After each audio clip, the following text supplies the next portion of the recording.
அதுக்கடுத்து பார்த்தீங்கன்னா polytheism and caste inequalities that were prevalent among the Hindus. ஓகேங்களா.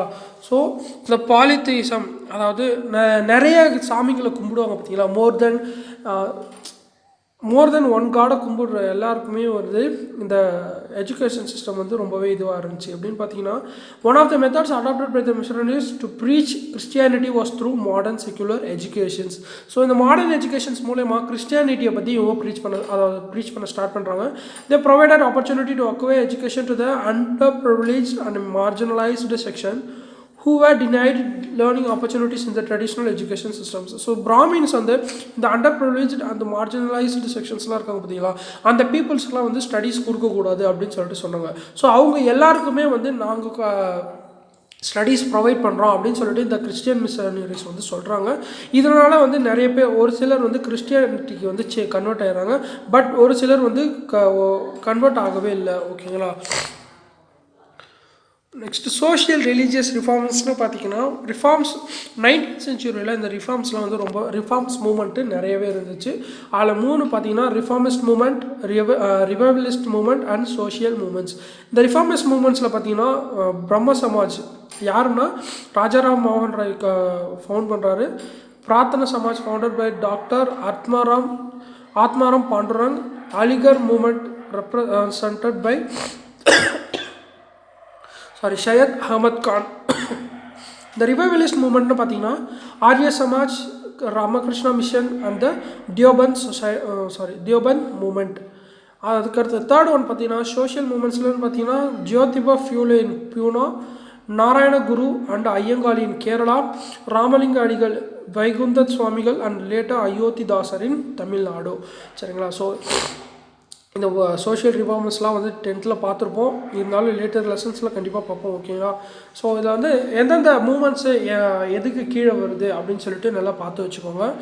அதுக்கடுத்து பார்த்தீங்கன்னா இந்த Brahmo Samaj was founded by the Rajaram மோகன் ராய் இன் 1828, பிரார்த்தனா சமாஜ் இன் 1867, ஆரிய சமாஜ் இன் 1875. இந்த அதாவது பிரம்ம சமாஜ் ராஜாராம் மோகன் ராய் வந்து ஃபவுண்ட் பண்ணுறாரு பார்த்தீங்களா, அதை வந்து இனிஷியலாக யார் ஃபாலோ பண்ணாங்கன்னு பார்த்தீங்கன்னா கேஷவ் சந்திர சென் அண்டு ஐஸ்வர்ய சந்திரா வித்யாசாகர் அப்படின்ற 2 பேரும் வந்து ஃபாலோ பண்ணுறாங்க. இவங்க என்னென்ன பண்ணுறாங்கன்னு பார்த்தீங்கன்னா abolition of sati, child marriage and widow remarriage, இந்த மாதிரி விஷயத்துக்காக இவங்க போராடினாங்க. ஓகேங்களா. So other decisive factors for the rise of நேஷனலிசம்னு பார்த்தீங்கன்னா மெமரிஸ் ஆஃப் 1857. ஸோ இந்த 1857 கிரேட் ரிவோல்ட்டை வச்சு அதுக்கப்புறமா வந்து நிறைய பேர் நேஷனலிசம் அப்படின்ற ஒரு விஷயத்தை வந்து கொண்டு வராங்க. எப்படின்னு பார்த்தீங்கன்னா racial discrimination. The English followed a policy of racial discrimination. Systematic exclusion of the Indians from higher official positions came to be looked upon as an anti-Indian policy measures, and resultant discontent of Indian upper classes led the Indians to revolt against the British rule. So அவங்க என்ன பண்ணுறாங்கன்னா இந்தியன்ஸை வந்து அவங்க வந்து racial discrimination, அதாவது white people, black people, பிரிட்டிஷர்ஸ்லாம் வந்து எல்லாருமே ஒயிட்டாக இருப்பாங்க, நம்ம இந்தியன்ஸ் ஓரளவுக்கு பிளாக்காக தான் இருப்போம். ஓகேங்களா. ஸோ இது பேஸ் பண்ணி நம்ம இந்தியன்ஸை வந்து அவங்க கண்டுபிடிச்சி இந்தியன்ஸ் எல்லாருமே வந்து இந்த அட்மினிஸ்ட்ரேஷனில் இருக்கக்கூடாது அப்படின்னு சொல்லிட்டு அந்த ஹையர் அஃபிஷியல் பொசிஷன்ஸில் இருக்கக்கூடாதுன்னு சொல்லிட்டு நிறைய ஆன்டி இண்டியன் பாலிசிஸை வந்து மேக் பண்ணுறாங்க. இதனால் என்ன ஆச்சுன்னா இந்த ஹையர் கிளாஸஸ்லாம் இருக்காங்க பார்த்தீங்களா, அதாவது எஜுகேட்டட் இண்டியன்ஸ் என்ன பண்ணுறாங்கன்னா அவங்க வந்து ரிவால்வ் பண்ணுங்க அப்படின்னு சொல்லிட்டு எல்லா மக்கள்கிட்டையும் சொல்கிறாங்க. அது மட்டும் இல்லாமல் இவங்க என்ன பண்ணுறாங்கன்னா சிவில் சர்வீசஸ் எக்ஸாமினேஷன் வந்து இந்தியாவிலையும் வந்து இன்ட்ரடியூஸ் பண்ணாங்க.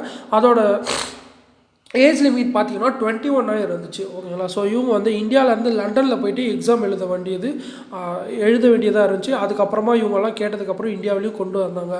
ஸோ இந்தியாவில் வந்ததுக்கப்புறமா நிறைய பேர் பாஸ் ஆகுறாங்க அப்படின்னு சொல்லிட்டு அவங்க என்ன பண்ணிட்டாங்கன்னா அதோட ஏஜ் லிமிட்டை வந்து குறைச்சிட்டாங்க. எவ்வளோன்னு பார்த்தீங்கன்னா 21 19 குறைச்சிட்டாங்க. ஓகேங்களா. So repressive as well as exploitative measures against Indians. So repressive ரெகுலேஷன்ஸ்னு பார்த்தீங்கன்னா punishing attempts to execute disaffection towards the government. So இந்த பிரிட்டிஷ் கவர்மெண்ட்ஸ்க்கு அகெயின்ஸ்டாக ஏதாவது இந்தியன்ஸ் ஏதாவது தப்பு பண்ணாங்கன்னா அவங்கள தண்டிக்கிறதுக்காக இவங்க வந்து நிறைய மெஷர்ஸ்லாம் எடுத்தாங்க. என்னென்னு பார்த்தீங்கன்னா அந்த section 124A of Indian penal code அப்படின்ற ஒரு விஷயத்தை 1870 கொண்டு வந்தாங்க. இது மூலயமா வந்து கவர்மெண்ட்டுக்கு அகெயின்ஸ்டாக யாராவது ரிவோல்ட் பண்ண அவங்கள வந்து அரெஸ்ட் பண்ணுற மாதிரி நிறையா வந்து சொல்லிட்டு இருந்தாங்க. அதுக்கடுத்து பார்த்தீங்கன்னா 1878 வெர்னாகுலர் ப்ரெஸ் ஆக்ட், அதாவது கவர்மெண்ட்டுக்கு அகெயின்ஸ்டாக யாராவது ப்ரெஸ்ஸில் பப்ளிஷ் பண்ணாங்கன்னா அவங்கள வந்து அரெஸ்ட் பண்ணுற மாதிரி சொல்லியிருந்தாங்க. Ensuring the press evoked and protest. Viceroyalty of Ripon, the Indian judges were empowered through the Ilbert Bill to try Europeans. So ஜட்ஜஸ்குள்ளே வந்து நிறைய பவர் இம்பேரிட்டி இருந்துச்சு. ஓகேங்களா. ஸோ பிரிட்டிஷர்ஸ்லாம் வந்து அவங்க இங்கிலீஷ் ஆஃபீஸர்ஸ் யாராவது தப்பு பண்ணியிருந்தாங்கன்னா அவங்களுக்கு சப்போர்ட்டாகவே அந்த ஜட்ஜஸ்லாம் இருப்பாங்க. ஸோ அது மூலயமா என்னாச்சுன்னா இந்தியன் ஜட்ஜஸ் அங்கே இருக்கணும் அப்படின்னு சொல்லிட்டு ஒரு போட்டாங்க. பட் அதுக்கு அகெயின்ஸ்டாக இல்பர்ட் பில் அப்படின்னு ஒரு விஷயம் வந்துச்சு. அதுக்கு எதிர்த்து நிறைய போராட்டங்களும் நடந்துச்சு. ரோல் ஆஃப் ப்ரெஸ் பார்த்தீங்கன்னா the introduction of printing press in India was an event of great significance. So இந்த ப்ரெஸ்ன்ற ஒரு விஷயம் இன்ட்ரோடியூஸ் பண்ணதுக்கு அப்புறமா தான் நம்ம இந்தியாவில் நடக்கிற ஒரு நிறைய விஷயங்கள் வந்து எல்லா ஊர்களும் எல்லா மக்களுக்கும் போய் சேர்ந்துச்சுங்க. ஓகேங்களா. ஸோ ஒரு சில நிறையா பேப்பர்ஸ்லாம் வந்து வெர்னாகுலர் லாங்குவேஜஸ்லேயே வந்து ரிலீஸ் பண்ணாங்க. அதாவது அவங்களோட ஓன் மதத்தங்களை ரீஜனல் நியூஸ் பேப்பர்ஸ். ஓகேங்களா. ஸோ அந்தந்த ரீஜனுக்கு அந்தந்த லாங்குவேஜில் அவங்க நிறையா பிரிண்ட் பண்ணி ரிலீஸ் பண்ண ஸ்டார்ட் பண்ணாங்க. அதில் ஒன்று பார்த்தீங்கன்னா ராஜாராம் மோகன் ராய் வந்து சம்பத் கமுதி அப்படின்றது 1821 பெங்காலியில் ரிலீஸ் பண்ணுறாரு. 1822 மிராதுல் அக்பர் அப்படின்றத வந்து பர்ஷியன் லாங்குவேஜஸில் ராஜாராம் மோகன் ராய் ரிலீஸ் பண்ணுறாரு. இது ரெண்டுமே played a progressive role in educating the people on issue of public importance. So இது மூலயமா என்ன ஆச்சுன்னா ஃபஸ்ட் வெஸ்ட் பெங்காலில் தான் நிறையா வந்து ரிவோல்ட்லாம் வந்து ஸ்டார்ட் ஆச்சு. ஸோ இந்த பெங்காலி அவங்களோட மதர் டங்லேயே வந்து இவர் நிறைய விஷயங்கள் போட்டதுனால எஜுகேட்டட் பீப்புள்ஸ் எல்லாமே அதை படித்து அன்எஜுகேட்டட் பீப்புள்ஸ்க்கு இவங்க நிறையா சொல்ல ஆரம்பித்தாங்க. ஸோ இது மூலயமா நிறைய விழிப்புணர்வு மக்களுக்கு இடையே ஆரம்பிச்சிச்சு. ஓகேங்களா. அதுக்கப்புறம் நிறையா நியூஸ் பேப்பர்ஸ் கொடுத்துருக்காங்க பாருங்கள். Amrita Bazar Patrika, the Bombay Chronicle, the Tribune, the Indian Mirror, the Hindu and the Swadesi Mitran were prominent. So இந்த நியூஸ் பேப்பர்ஸ்லாம் யார் யார் எடிட்டர்ஸ்ன்றதோட யார் ஃபவுண்டர்ஸ் அப்படின்னு சொல்லிட்டு பார்த்து வச்சுக்கோங்க. ஓகேங்களா. ஸோ ஹிந்துக்கு பார்த்தீங்கன்னா ஹிந்து அண்ட் ஸ்வதேசி மித்ரன் பார்த்தீங்கன்னா சுவாமிநாதன் வருவார். ஓகேங்களா. Orient invoking India's glorious. So இந்த ஓரியன்டலிஸ்ட் யாருன்னு பார்த்தீங்கன்னா William Jones, Charles Wilkins and Max Mullers. இவங்க என்ன பண்ணுறாங்கன்னா நம்ம இந்தியனோட ஹிஸ்ட்ரிஸ், அதாவது histories, religious and literature text எல்லாத்தையுமே வந்து சான்ஸ்கிரிட், பர்ஷியன், அரபிக்லேருந்து இங்கிலீஷ்க்கு டிரான்ஸ்லேட் பண்ணுறாங்க. ஓகேங்களா. ஸோ இவங்க 3 பேரும் religious, historical and literature text from Sanskrit, Persian, Arabic into English. ஓகேங்களா. ஸோ இந்த மாதிரி சேஞ்ச் பண்ணுறதுனால அந்த அந்த அந்த நம்ம ஹிஸ்டாரிக்கல் மட்டும் இல்லாமல் ரிலீஜியஸ் லிட்ரஸி டெக்ஸ்டில் என்ன சொல்லியிருக்காங்க அப்படின்னு சொல்லிட்டு எல்லாருக்கிட்டையுமே போய் சேர்க்கிற விதமாக இந்த டிரான்ஸ்லேஷன் இருந்துச்சு. ஓகேங்களா. ஸோ அதுக்கப்புறமா என்ன பண்ணுறாங்கன்னா அரவிந்த் கோஷ் வந்து ஒரு எழுதுறாரு. என்னென்னா the missions of nationalism in our view is to recover Indian thought, Indian character, Indian perceptions, Indian energy, Indian greatness and to solve the problems that perplex the world in an Indian spirit and from the Indian standpoint. சரிங்களா. So nationalism அப்படின்ற ஒரு விஷயத்தை வந்து இந்தியன்ஸ்க்காக ஒரு அரவிந்த் கோஷ் எழுதியிருக்காரு. Next birth of Indian associations. So first பார்த்தீங்கன்னா Madras native association அப்படின்றத வந்து 26 February 1852 காஜ்லு லக்ஷ்மி நரசு அப்படின்றத வந்து ஸ்டார்ட் பண்ணுறாரு. ஓகேங்களா. ஸோ எதுக்காகன்னு பார்த்தீங்கன்னா an association of landed and business classes of Madras presidency. They expressed the grievance against the company's administration in the revenue, education and judicial spheres. So இந்த மூணு, அதாவது revenue system, education system and judicial system, இது மூணுத்துக்கு அகெயின்ஸ்டாகவும் British கவர்மெண்ட்க்கு அகெயின்ஸ்டாக இந்த மெட்ராஸ் பிரசிடென்சியில் இந்த அசோசியேஷனை start பண்ணுறாங்க. ஓகேங்களா. So கஜலு Lakshman அரசு who inspired the foundation of MNA was a prominent businessman in Madras city. இவங்களோட மெத்தட் என்னென்னு பார்த்தீங்கன்னா பெட்டிஷன் சப்மிட்டட் இன் 1852, அதாவது டிசம்பர் 1852 ஃபெப்ரவரியில் ஸ்டார்ட் பண்ணி டிசம்பர் 1852 பெட்டிஷன்ஸை வந்து பார்லிமெண்ட்டில் சப்மிட் பண்ணுறாங்க. ஓகேங்களா. ஸோ இவங்க என்ன பாயிண்ட் அவுட் பண்ணுறாங்கன்னா the Rayatwari and the Zamindar system had thrown agriculture classes into deep distress. ஓகேங்களா. ஸோ இந்த ரெண்டு லேண்ட் ரெவன்யூ சிஸ்டமும் வந்து ஃபார்மர்ஸை ரொம்பவே அஃபெக்ட் ஆச்சுன்னு சொல்கிறாங்க. அது மட்டும் இல்லாமல் இந்த petitions also made a complaint about the judicial system which was slow, complicated and imperfect. ஓகேங்களா. ஸோ ஜுடிஷியல் சிஸ்டம் பற்றியும் இவங்க வந்து அந்த பெட்டிஷன்ஸில் பாயிண்ட் அவுட் பண்ணியிருக்காங்க. இந்த மெட்ராஸ் நேட்டிவ் அசோசியேஷனோட பெட்டிஷன் வந்து 1853 மார்ச்சில் வந்து பார்லிமெண்ட்டில் டிஸ்கஸ் பண்ணுறாங்க. யாருன்னு பார்த்தீங்கன்னா ஹெச்டி சேமோர் அப்படின்றவர் வந்து chairman of Indian reform society. ஓகேங்களா. ஸோ அவர் வந்து 1853 இந்த டிஸ்கஷனுக்கு அப்புறமா அக்டோபர் மெட்ராஸ்க்கு வராரு. மெட்ராஸ் மட்டும் இல்லாமல் கண்டூர், கடலூர், திருச்சிராப்பள்ளி, சேலம், திருநெல்வேலி எல்லா ஊருக்கும் அவர் வந்து பார்க்குறாரு. அதுக்கப்புறமா என்னாச்சுன்னா 1853 சார்ட்டர் ஆக்ட் வருது. இதில் என்னாச்சுன்னா பிரிட்டிஷ் இந்தியா வந்து ஈஸ்ட் இந்தியா கம்பெனியை இந்தியாவை ரூல் பண்ணுறதுக்கு கண்டினியூ பண்ணுறதுக்காக வந்துருச்சு. ஸோ அதை எதிர்த்து மெட்ராஸ் நேட்டிவ் அசோசியேஷன் வந்து அஜிடேஷன், அதாவது போராட்டம் பண்ண ஆரம்பிக்கிறாங்க. எதுக்காகனா transfer of British territories in India to the direct control of crown. ஓகேங்களா. ஸோ அப்போவே அவங்க சொல்லிட்டாங்க மெட்ராஸ் நேட்டிவ் அசோசியேஷன் என்னென்னா இந்தியன் ஈஸ்ட் இந்தியன் கம்பெனிக்கிட்ட இருந்து ரூலை வந்து டைரெக்டாக க்ரௌன் ரூலுக்கு மாற்றுங்க அப்படின்னு சொல்லிட்டு அவங்க ரெக்கமெண்ட் பண்ணியிருக்காங்க. ஸோ அதுக்கப்புறமா 1866 லக்ஷ்மணராசு செத்துடுறாரு. 1881 இந்த அசோசியேஷனே வந்து ரொம்ப கவலைக்கிடமாயிடுச்சு. அதாவது அதுக்கப்புறம் இந்த அசோசியேஷன் ரொம்பவே வரலைங்க, பார்ட்டிசிபேஷன் எதுவுமே இல்லை, காலி ஆகிடுச்சுன்னு தான் சொல்லணும். ஓகேங்களா. ஸோ ஃபவுண்டரே இல்லைன்னா அவங்க அதை யார் லீட் பண்ணுவா. நெக்ஸ்ட்டு பார்த்தீங்கன்னா மெட்ராஸ் மகாஜன சபா அப்படின்றத வந்து ஸ்டார்ட் பண்ணுறாங்க.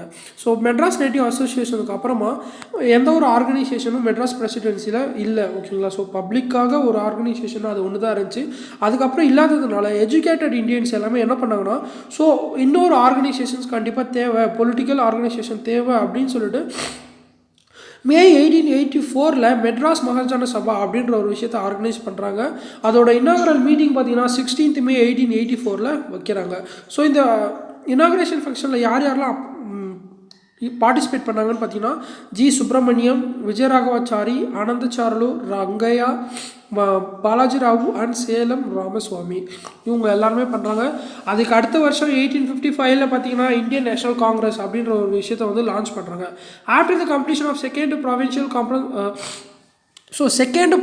கான்ஃபரன்ஸ்க்கு அப்புறமா என்ன ஆச்சுன்னா இந்த மெட்ராஸ் மகாஜன சபா இருக்குது பார்த்தீங்களா, அந்த லீடர்ஸ் எல்லாருமே வந்து இந்தியன் நேஷனல் காங்கிரஸோட ஃபஸ்ட்டு செஷனை வந்து அட்டென்ட் பண்ணுறாங்க.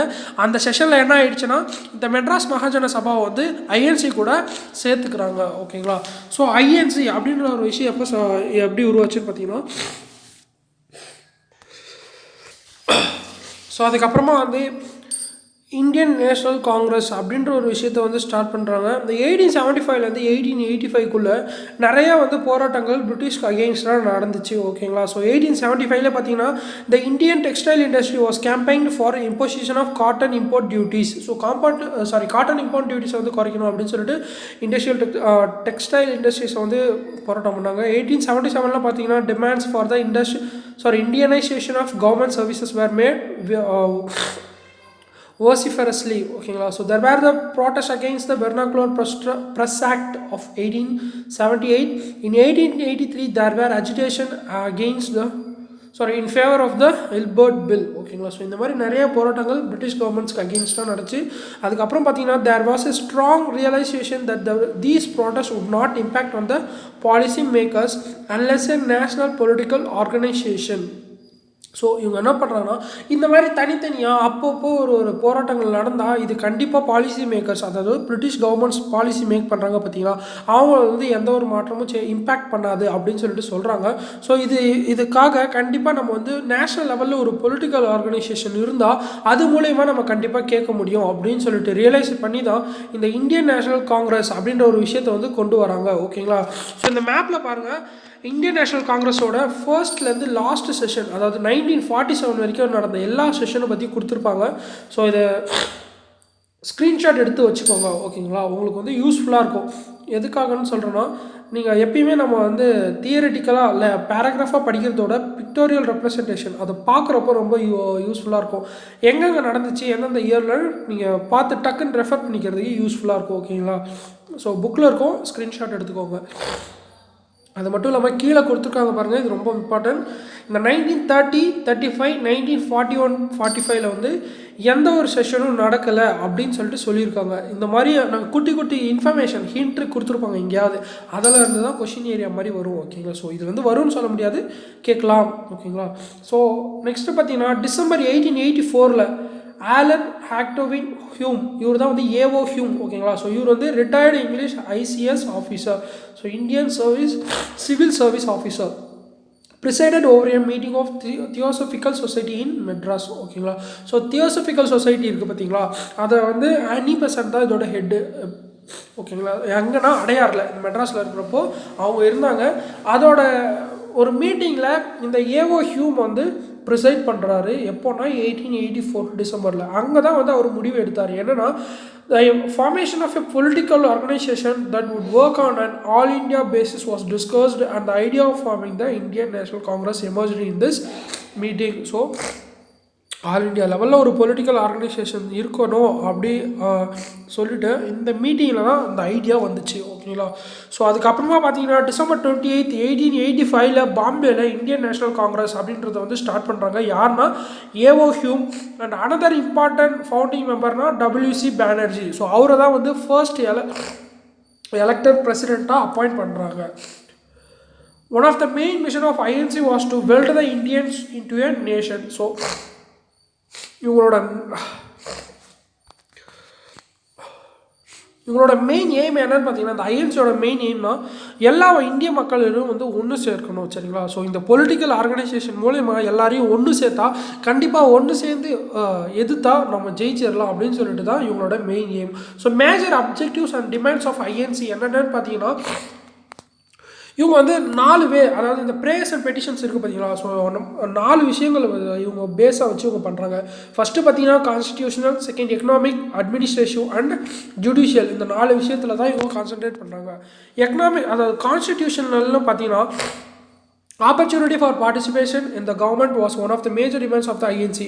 It demanded Indian representation in the government. So இவங்களுக்கு என்னென்னா, இந்த லெஜிஸ்லேட்டிவ் கவுன்சில் அந்த எலெக்ஷனில் வந்து இவங்க நிற்கணும். அப்படி இவங்க எலெக்ஷனில் ஜெயிச்சிட்டாங்கன்னா உள்ள பார்லிமெண்ட்டில் போயிட்டு இவங்க பிரிட்டிஷ்க்கு அகெயின்ஸ்டாக ஓட் பண்ணி இவங்க நிறைய விஷயங்களை கேட்கலாம் அப்படின்னு சொல்லிட்டு இவங்க நினச்சாங்க. ஓகேங்களா, ஸோ இவங்க எலெக்ஷனில் நின்று ஜெயிச்சு அந்த பார்லிமெண்ட்டில் உள்ளே போயிட்டு பிரிட்டிஷ்க்கு அகெயின்ஸ்டாக கேட்கணும் அப்படின்னு சொல்லிட்டு ஃபஸ்ட்டு கான்ஸ்டிடியூஷனல் மூலயமா இவங்க நினச்சாங்க.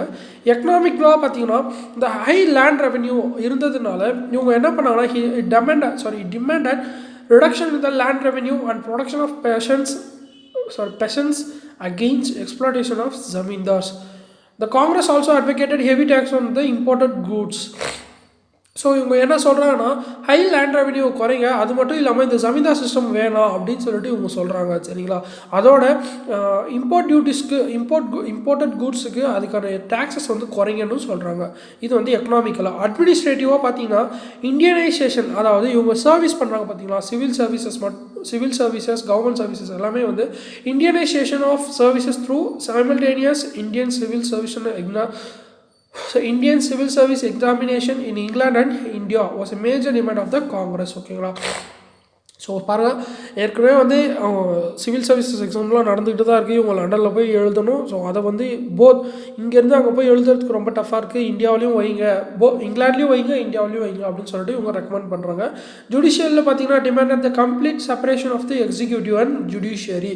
ஸோ இது மூலயமா தான் நம்ம இப்போ ப்ரெசென்ட் நம்ம கான்ஸ்டிடியூஷனில் பார்த்தீங்கன்னா எக்ஸிக்யூட்டிவ் பார்லிமெண்ட், அதாவது லெஜிஸ்லேச்சர் எக்ஸிக்யூட்டிவ் தனியாகவும் ஜுடிஷியரி இண்டிபெண்டன்ட் பாடியாகவும் இருக்கும். ஓகேங்களா, ஸோ எக்ஸிக்யூட்டிவையும் ஜுடிஷியரியும் செப்பரேட் பண்ணுங்க அப்படின்னு சொல்லிட்டு இவங்க டிமாண்ட் பண்ணுறாங்க. ஸோ கான்ட்ரிபியூஷன் ஆஃப் நேஷனலிஸ்ட் இந்த 1885 1915 வரைக்கும் என்ன பண்ணாங்கன்னு பார்த்தீங்கன்னா ஏர்லி நேஷனலிஸ்ட் அப்படின்னு சொல்லுவாங்க. இவங்களோட அதாவது elite section of peoples society. இவங்க யாருன்னு பார்த்தீங்கன்னா lawyers, college and university teachers, doctors, journalist and such other represented the Congress. So இவங்க எல்லாரும் ஒன்று சேர்ந்து தான் இந்த காங்கிரஸில் யுனைடட் ஆகிட்டு இவங்க என்ன பண்ணாங்கன்னா, இவங்க எல்லாருமே வந்து நிறைய வேரியஸ் ரீஜன், அதாவது they came from the different regions of the country. This made INC truly a national political organisations. So ஒரு இடத்துல இருந்து வந்தால் தான் அவங்க வந்து அந்த ரீஜனை மட்டுமே டெவலப் பண்ணுறன்ற ஒரு தாட் இருக்கும். பட் இவங்க ஆல் ஓவர் இந்தியாவிலேருந்து எல்லா ரீஜன்ஸ்லேருந்து வந்ததுனால இதை எப்படி சொல்கிறது, ஒரிஜினலாகவே நேஷன் வைடு ஒரு பொலிட்டிக்கல் ஆர்கனைசேஷனாக சேஞ்ச் ஆகிடுச்சு. It adopted the constitutional method of presenting petitions and prayers memorandums and thereby earned the moniker of moderates. So moderate extremist அப்படின்ற ஒரு விஷயம் வந்து இதான் காங்கிரஸில் வருது. அந்த மாடரேட்ஸ் யாருன்னு பார்த்தீங்கன்னா ஜஸ்ட் வெறும் வந்து லெட்டர்ஸ் மூலயமா, இப்போ வந்து நம்ம டிமாண்ட் பண்ணுவோம் பார்த்தீங்களா, அந்த டிமாண்ட் மூலயமா ப்ரேயர்ஸ் பெட்டிஷன்ஸ் அண்ட் மெமராண்டம்ஸ் மூலயமா மட்டுமே இவங்க வந்து ரெக்வஸ்ட் பண்ணிக்கிட்டு இருந்தாங்க. அதுக்கடுத்து பார்த்தீங்கன்னா ஏர்லி நேஷனலிஸ்ட்லேயே வந்து who help the formulation of idea was we as a nation. So நம்ம எல்லோரும் ஒன்றா இருக்கணும் அப்படின்னு சொல்லிட்டு இவங்க நாம் எல்லோரும் ஒன்றா இருந்தால் தான் ஜெயிக்க முடியும், அதாவது நாம் எல்லோரும் அப்படின்னு சொல்லிட்டு இந்த இப்போ ஏர்லியஸ்ட் நேஷனலிஸ்ட் எல்லாருமே வந்து இந்தியன்ஸுக்கு உள்ள தாட்டை கொண்டு வந்துட்டாங்க. ஓகேங்களா. ஸோ 1890s பார்த்தீங்கன்னா ஐஎன்சிலே வந்து கருத்து வேறுபாடுகள் நடந்துச்சு. யார் யாரும் பார்த்தீங்கன்னா Bipin Chandrapal, Bal Gangadhar Tilak and Lal Lajpat Rai were advocating radial approaches instead of merely writing petitions and prayers and memorandums. So இவங்களை வந்து என்னன்னு சொல்லுவாங்கன்னா எக்ஸ்ட்ரீமிஸ்ட் அப்படின்னு சொல்லுவாங்க. இவங்க யாருன்னா against those who were identified as moderates. So moderates எல்லாருமே வந்து ஜஸ்ட் வெறும் பெட்டிஷன்ஸ் அவங்கள வந்து கேட்டுக்கிட்டே இருக்கிறது, லெட்டர் போட்டுக்கிறது மட்டுமே இருக்கிற மூலயமா நமக்கு வந்து இண்டிபெண்ட்டோ செல்ஃப் கவர்மெண்ட்டோ கிடைக்காது அப்படின்னு சொல்லிட்டு இவங்க 3 பேர் சொல்கிறாங்க. அதனால் இவங்க என்ன சொல்கிறாங்க, இவங்க வந்து அதாவது எப்படி சொல்கிறது, மிலிட்டன்ட் அக்ரெசிவாக போராட்டம் மூலயமா தான் நம்ம ஜெயிக்க முடியும் அப்படின்னு சொல்லிட்டு இவங்க சொல்கிறாங்க. Their objective became clear 1897 when the Tilak raised the clarion call, Swaraj is my birth right and I shall have it அப்படின்னு சொல்லிட்டு திலகர் சொல்கிறாரு. பார்ட்டிஷன் ஆஃப் பெங்கால் வந்து 1905 நடக்குது. அப்போ வந்து ஸ்வதேசி மூவ்மெண்ட் அப்படின்னு சொல்லிட்டு ஒன்று ஸ்டார்ட் பண்ணுறாங்க. Directly opposed the British rule and encouraged the ideas of swadeshi enterprise, national education, self help and use of Indian languages. So இந்த ஸ்வதேசி மூவ்மெண்ட் அப்படின்னா என்னென்னு பார்த்தீங்கன்னா பைகாட் ஆஃப் ஃபாரின் குட்ஸ் தாங்க இவங்களோட மெயின் இதுவே. எப்படின்னு பார்த்தீங்கன்னா அது மட்டும் இல்லாமல் எஜுகேஷன்ஸ், அதாவது இவங்க கவர்மெண்ட் ப்ரொவைட் பண்ணுறாங்க பார்த்தீங்களா, இந்த வெஸ்டர்ன் எஜுகேஷன் சிஸ்டம்ஸ் எல்லாமே வந்து பைகாட் பண்ணணும். அது மட்டும் இல்லாமல் அவங்களோட என்டர்பிரைசஸ் எல்லாத்தையுமே வந்து பைகாட் பண்ணணும். இது இந்த ஸ்வதேசி மூவ்மெண்ட் அதோட மெயினே வந்து பைகாட். அதாவது பைகாட்னா நீங்கள் வந்து ஃபாரின் குட்ஸ் எதையுமே வாங்கக்கூடாது. இந்தியனில் நம்ம மேக் இன் இந்தியா அப்படின்ற ஒரு சிஸ்டம் இருக்குது பார்த்தீங்களா, அது வந்து அதோட பேஸே இது தாங்க. ஓகேங்களா. ஸோ இவங்க வந்து இந்தியாவில் மேனுஃபேக்சர் பண்ணி இந்தியாவில் மட்டுமே யூஸ் பண்ணணும், இந்தியன் பொருட்கள் மட்டுமே தான் வாங்கணும் அப்படின்னு சொல்லிட்டு அப்போ சொல்லியிருந்தாங்க. ஸோ இது மூலயமா என்ன ஆச்சுன்னா பிரிட்டிஷர்ஸ்க்கு ரொம்பவே வந்து எக்கனாமிக்கலாக லாஸ் ஆகிடுச்சு. அந்த வருஷத்தில் நிறைய கிட்டத்தட்ட 12 to 15% வந்து அவங்க லாஸை வந்து சந்தித்தாங்க. ஓகேங்களா. எதனாலனா நம்ம இந்திய மக்கள் எல்லாருமே வந்து ஃபாரின் குட்ஸை யாருமே வாங்கலை, இந்தியாவில் உற்பத்தியான பொருட்களை மட்டும்தான் வந்து வாங்கி யூஸ் பண்ணாங்க. ஸோ 1885 வந்து ஐஎன்சியை ஃபவுண்ட் பண்ணுறாங்க. அந்த ஐஎன்சியில் பார்த்தீங்கன்னா 1/3 ஆஃப் த மெம்பர்ஸ் வந்து எல்லாருமே வந்து ஜேர்னலிஸ்ட் தாங்க. ஓகேங்களா. ஸோ தாதாபாய் நவரோஜி வந்து அவர் வந்து ஒரு பேப்பரை ஃபவுண்ட் பண்ணுறாரு, இன்னொரு பேப்பரை எடிட் பண்ணுறாரு. என்னென்னு பார்த்தீங்கன்னா வாய்ஸ் ஆஃப் இந்தியா அண்ட் ராஷ்டிர கோஃப்டார் அப்படின்றது. சுரேந்திரநாத் பானர்ஜி வந்து editor the news paper called Bengali. Balagangadhar Tilak editor kesari and Maratha. இதோட லாங்குவேஜஸ்லாம் பார்த்து வச்சுக்கோங்க, எந்தெந்த நியூஸ் பேப்பர் எந்தெந்த லாங்குவேஜஸில் வந்துச்சு அப்படின்னு சொல்லிட்டு பார்த்து வச்சுக்கோங்க. First time in the history of India the press was used to generate public opinion against the oppressive policies and act of the colonial government. So இந்தியாவில் ஃபஸ்ட் டைம் இதுக்கப்புறம் என்ன ஆயிடுச்சுன்னா த்ரூ ப்ரெஸ் மூலயமாவே டேரெக்டாக பிரிட்டிஷ் கவர்மெண்ட் அவங்களோட policies எல்லாத்தையுமே வந்து criticise பண்ண ஆரம்பிச்சிட்டாங்க. ஓகேங்களா. ஸோ அதுக்கப்புறம் என்ன ஆயிடுச்சுன்னா he called for national resistance against imperial British rule in India. On 27th July 1897 Tilak was arrested and charged under section 18124A. So அந்த 124A என்னென்னு பார்த்தீங்கன்னா கவர்மெண்ட் அகேன்ஸ்டாக யாரும் அப்ரெசிவ் மூமெண்ட்ஸ்லாம் பண்ணக்கூடாது அப்படின்னு சொல்லிட்டு சொல்லியிருப்பாங்க. ஓகேங்களா. ஸோ தாதாபாய் நவரோஜியை பற்றி சொல்லியிருக்காங்க. he was a grand old man of India. ஓகேங்களா. Indian nationalism. He was elected to the Bombay Municipal Corporation and Town Council during 1870s elected to the parliament, the British parliament 1892 ஒரு member ஆகுறாரு.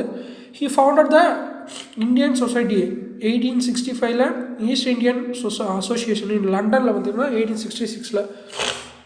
He was elected as thrice as the president of INC. இவர் எழுதின book பார்த்தீங்கன்னா poverty and unbritish rule of the British in India 1901 எழுதுறாரு. இதோட concept என்னன்னு பார்த்தீங்கன்னா train of wealth. இந்த புக்கில் அவர் என்ன சொல்லியிருக்காருன்னு பார்த்தீங்கன்னா he stated that in any country the tax rates would have been, அதாவது நம்ம ஒரு கண்ட்ரியில் போயிட்டு அங்கே வந்து டேக்ஸ் கலெக்ட் பண்ணுறோன்னா அந்த டேக்ஸ் கலெக்ட் பண்ண மணியை வந்து எங்கேருந்து வாங்கணுமோ அந்த கண்ட்ரிக்கு அங்கே மட்டுமே தான் யூஸ் பண்ணுவோம். பட் பிரிட்டிஷை பொறுத்த வரைக்கும் இந்தியாவிலேருந்து கலெக்ட் பண்ண எல்லா டேக்ஸையுமே வந்து பிரிட்டிஷோட டெவலப்மெண்ட்டுக்காக இவங்க ஸ்பெண்ட் பண்ணிட்டாங்க. ஓகேங்களா.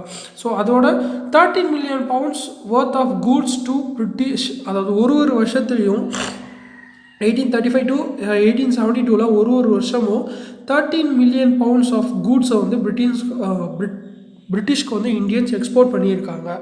All these going in the name of home charges.